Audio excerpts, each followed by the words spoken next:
VT de abertura Educação à Distância. Diferentes formas geométricas se movem, cortadas pelas cores azul, verde, amarelo e vermelho. Se transformam na logo da Escola Técnica Estadual Professor Antônio Carlos Gomes da Costa. As cores e formas se misturam em fundo azul e vermelho. Abaixo e à direita da tela, o nome: Educação à Distância. Curso Técnico em Recursos Humanos, Cargos e Salários. Compreendeu o plano de cargos e salários? Olá, estudantes. Meu nome é Silvia Maia. Silvia Maia. Ela está sentada, é negra, cabelo grisalho, está preso, olhos castanhos. Usa óculos, veste blusa estampada, usa brincos, pulseira e anéis. Andréia Pedrosa. Ela está sentada, é negra, cabelo preto, curto, olhos castanhos. Usa óculos, veste blusa verde, usa colar, brincos, anéis e pulseira. Descrição do ambiente. Numa sala com mesas e cadeiras, duas mulheres conversam, sentadas. Sou professora do curso de técnico de recursos humanos e estamos iniciando hoje a videoaula da primeira competência referente a cargos e salários. Vamos agora fazer a entrevista com a professora Andréia Pedrosa. Olá, estamos iniciando essa nova tarefa. É com muito prazer que nós vamos falar sobre esse assunto. Eu já trabalho há 30 anos nessa área. É uma área muito peculiar, muito detalhista. Precisamos que vocês tenham bastante consideração, bastante detalhamento nesses estudos, porque ela envolve todas as áreas da organização. Eu sou psicóloga de formação, como Silvia, e decidimos conversar para que vocês possam entender de uma maneira muito prática e muito tranquila tudo o que concerne a essa nossa área de cargos e salários. Isso. Andréia, qual seria a importância da implantação de cargos e salários dentro das organizações? Todas as empresas prescindem de uma remuneração, que a Venato, como vocês já estudaram, falam muito dessa questão da recompensa.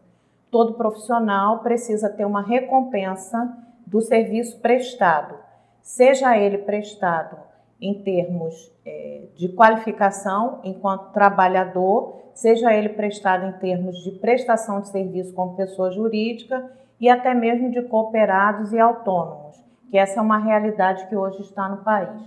Então, os analistas de recursos humanos, toda a estrutura de recursos humanos precisa estar preparada para essa modalidade.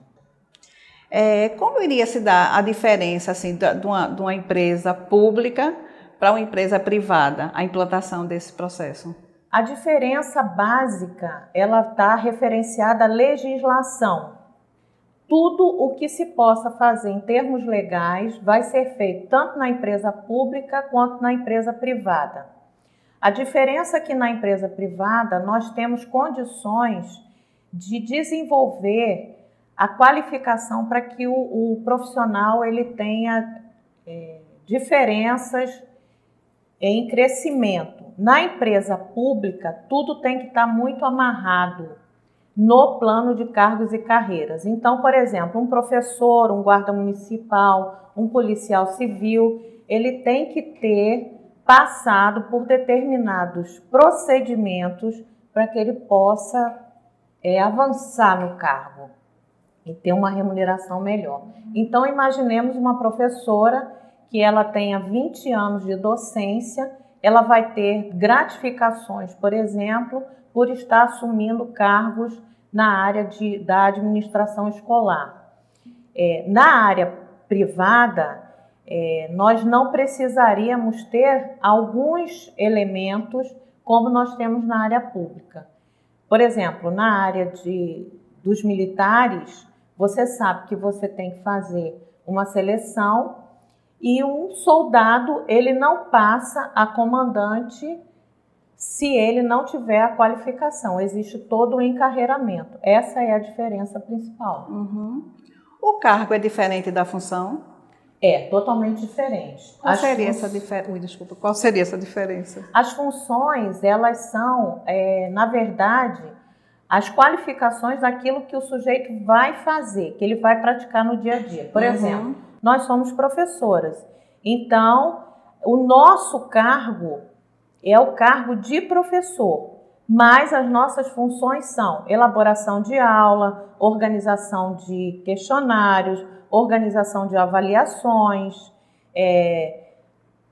organização de tarefas relacionadas ao suporte ao aluno. Essas são as nossas funções, né? Que é diferente do cargo. O cargo em si é o professor, é o docente, mas as funções elas se diferem de acordo com aquilo que você vai fazer. Tem professor, por exemplo, que trabalha na área de pesquisa.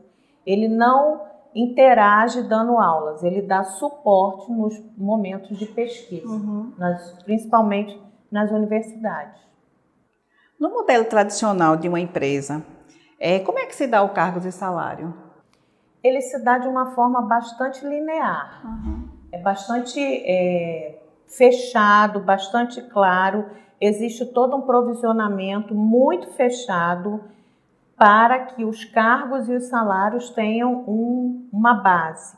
Com as mudanças comportamentais, as mudanças de mercado, nós sabemos hoje tudo que se passa a nível mundial em termos de remuneração, a economia, os achatamentos de salário, as organizações elas precisaram se reinventar. Então, nós praticamos hoje no mercado a remuneração, que é uma remuneração variável, que é uma remuneração diferenciada.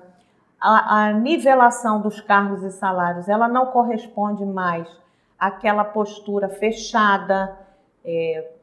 Antigamente, você entrava num banco, numa instituição financeira, você tinha que passar por um encarreiramento. E hoje você pode fazer um projeto trainee, em 2 anos você pode acessar um cargo de diretoria.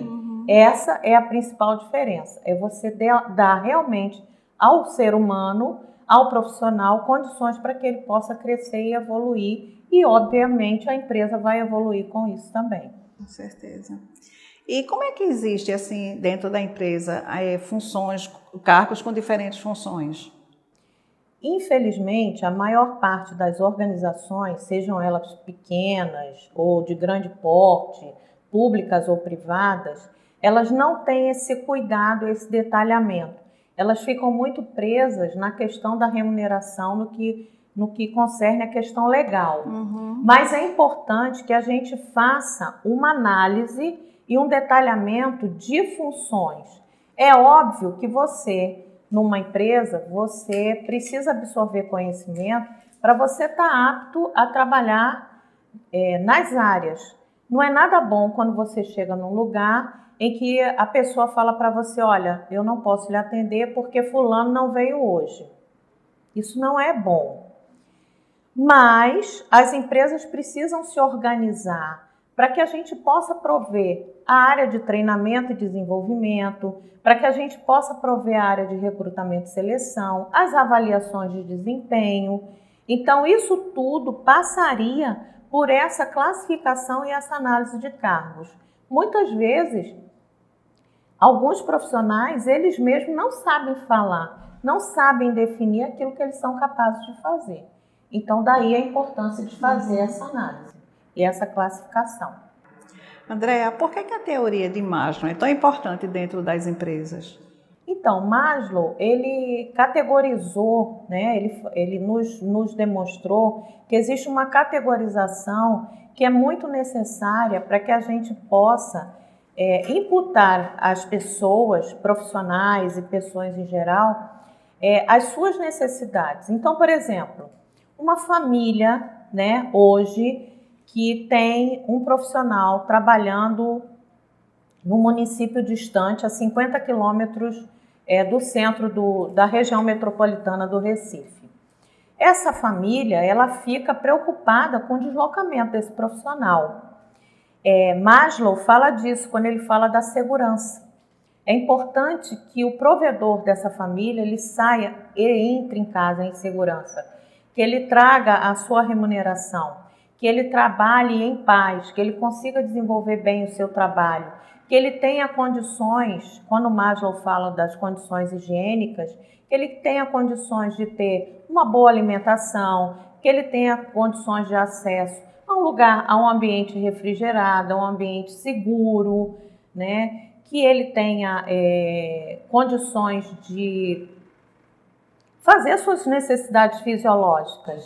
Eu, Silvia, tive a infelicidade de ter atuado numa empresa de varejo no estado do Rio de Janeiro, e na entrevista de desligamento, uma caixa estava pedindo demissão porque ela tomava remédio controlado, ela precisava por conta da pressão alta, e ela não podia sair do caixa para urinar. Isso é muito grave.